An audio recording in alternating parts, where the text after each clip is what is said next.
In this tutorial, I'll show you how to fix the "this phone number cannot be used for verification" error on Gmail.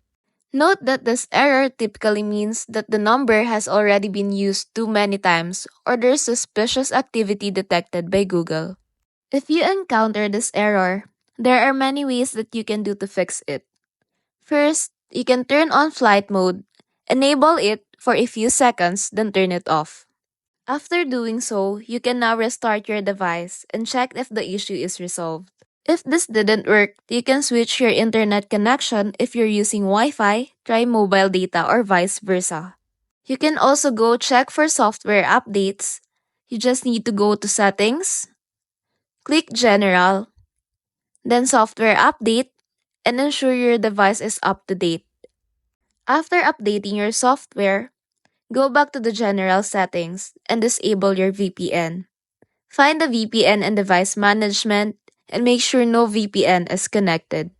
Lastly, you can reset your network settings. Just go back to the General Settings, then find Transfer or Reset. Then select Reset Network Settings. If the problem persists, try using a different phone number. And that's it. Thank you for watching.